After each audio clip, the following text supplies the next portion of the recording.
একটা সিক্রেট উপকরণ ব্যবহার করে আসছে কুরবানি ঈদের জন্য জাদুকরি মাংসের মশলা।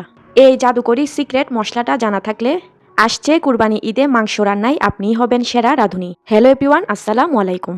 আজকে আমি আপনাদেরকে আসছে কুরবানি ঈদের জন্য একেবারে জাদুকরি একটা মশলার রেসিপি তৈরি করে দেখাবো। এই একটি জাদুকরি মশলা আপনার জানা থাকলে আপনি এটি সব ধরনের মাংস রান্নায় ব্যবহার করতে পারবেন। গরু, খাসি কিংবা মুরগি যে কোনো মাংস রান্নায় এটি ব্যবহার করা যাবে। আর যে কোনো মাংস রান্নায় যদি এই মশলাটা ব্যবহার করা হয় তাহলে কিন্তু মাংস রান্নার স্বাদটা প্রায় 10 গুণ পরিমাণে বেড়ে যায়। তাই আমি তো বলবো আসছে কুরবানি ঈদের জন্য কাজের চাপকে একটু কমিয়ে আনতে আপনাদের হাতে কিন্তু এখনই সময় এই জাদুকরি মশলাটা বানিয়ে রাখার। তো এই জাদুর মশলাটা বানানোর জন্য প্রথমেই এখানে আমি নিয়ে নিচ্ছি 3 চা চামচ পরিমাণ আস্ত ধনিয়া, 3 চা চামচ পরিমাণ নিয়ে নিব আস্ত জিরা, 2 চা চামচ পরিমাণ নিয়ে নিব মৌরি বা মিষ্টি জিরা, তারপর 1.5 চা চামচ পরিমাণ নিয়ে নিব শাহি জিরা। এরপর এখানে আমি নিয়ে নিব 3 থেকে 4টা জয়ত্রী। একটা জায়ফলকে আমি এরকম ভেঙে নিয়ে নিয়েছি। এবার এই জায়ফলটাকেও নিয়ে নিলাম। জায়ফলের উপরের অংশটা ছাড়িয়ে আমি ভিতরের অংশটা নিয়ে নিয়েছি। এখন আমি নিয়ে নিচ্ছি 2টি তারা মশলা। এবারে নিয়ে নিব গরম মশলা। এখানে আমি প্রায় 10 থেকে 12টার মতো নিয়ে নিয়েছি এলাচ, 10 থেকে 12টার মতো নিয়ে নিচ্ছি লং। এবারে এখানে আমি 1.5 চা চামচ পরিমাণ নিয়ে নিচ্ছি রাঁধুনি। এই রাঁধুনিটা অবশ্যই দেওয়ার চেষ্টা করবেন, এতে করে মাংসের স্বাদ অনেকাংশেই বেড়ে যায়। এরপর এখানে আমি 1.5 চা চামচ পরিমাণ নিয়ে নিচ্ছি কালো গোলমরিচ। এবারে নিয়ে নিচ্ছি 3 টুকরা দারুচিনি। 4 থেকে 5টা তেজপাতাকে আমি এরকম টুকরো টুকরো করে কেটে নিয়েছি। এবারে এই টুকরো করা তেজপাতাগুলোকেও নিয়ে নিলাম। এবারে এখানে আমি নিয়ে নিব 1.5 চা চামচ পরিমাণ গোটা হলুদ সরিষা। ব্যাস, এখন কিন্তু আমার সবগুলো মশলাকে নেওয়া হয়ে গিয়েছে। আপনারাও চেষ্টা করবেন আজকে আমার এখানে দেওয়া সবগুলো মশলাই ব্যবহার করতে। আর এই সবগুলো মশলাই আপনারা যে কোনো মশলার দোকানে খুবই সহজে পেয়ে যাবেন। আপনারা চাইলে এই পর্যায়ে এই সবগুলো মশলাকে ভালোভাবে রোদে শুকিয়ে নিয়ে তারপর ব্লেন্ডারের সাহায্যে গুঁড়ো করে নিতে পারবেন। আমি কিন্তু আপনাদেরকে ভিডিও শুরুতেই বলেছিলাম যে এই বেসিক মশলার সাথে আজকে আমি একটা সিক্রেট উপকরণ ব্যবহার করব। এবার তাহলে চলুন জেনে নিন সেই সিক্রেট উপকরণটা। আমি যেহেতু মশলাগুলোকে রোদে শুকিয়ে গুঁড়া করছি না, তাই আমি মশলাগুলোকে ভেজে নিব। সেজন্য আমি চলে আসলাম চুলায় একটা প্যান আমি মিডিয়াম টু লো হিটে বসিয়ে দিয়েছি।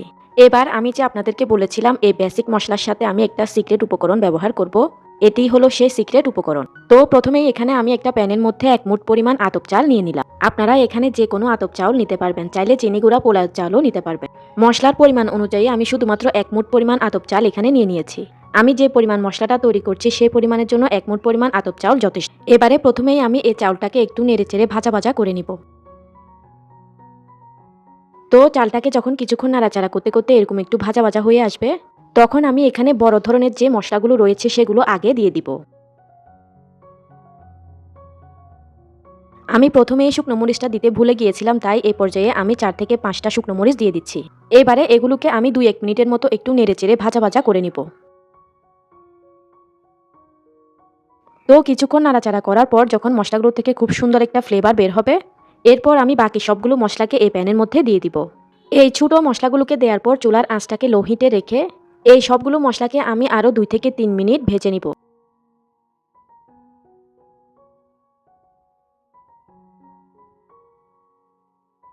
তো সবগুলো মশলাকে আরও কিছুক্ষণ ভেজে নেওয়ার পর যখন দেখা যাবে যে মশলা থেকে খুব সুন্দর একটা ফ্লেভার ছড়াচ্ছে আর মশলাগুলোর কালার এরকম চেঞ্জ হয়ে গিয়েছে, তখন বুঝে নিতে হবে যে এগুলো পারফেক্টভাবে ভেজে নেওয়া হয়ে গিয়েছে। তবে কোনোভাবে কিন্তু মশলাগুলোকে একেবারে বেশিক্ষণ সময় পর্যন্ত ভেজে পুড়িয়ে ফেলা যাবে না।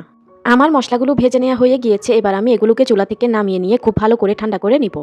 তো মশলাগুলো যখন ভালোভাবে ঠান্ডা হয়ে যাবে তখন আমি সবগুলো মশলাকে এরকম একটা মিক্সার গ্রাইন্ডার জারের মধ্যে নিয়ে নিব। এবার আমি ঢাকনাটা লাগিয়ে দিয়ে এই মশলাগুলোকে খুব ভালো করে গুঁড়া করে নিব।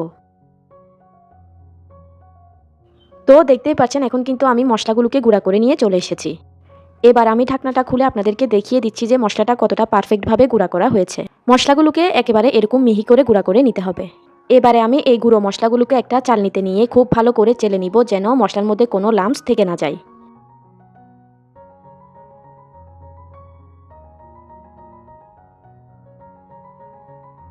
তো দেখতেই পাচ্ছেন আমি কিন্তু সবগুলো মশলাকে খুব ভালো করে চেলে নিয়েছি। এখন কিন্তু আমার কুরবানি ঈদের জন্য জাদুকরি মাংসের মশলা পুরোপুরি তৈরি। এই মশলাটাকে আপনারা সংরক্ষণ করতে চাইলে এই পর্যায়ে একটা কাঁচের বয়ামে ভরে মশলাটাকে রেখে দিলে মশলাটা প্রায় 6 থেকে 7 মাস সময় পর্যন্ত ভালো থাকবে।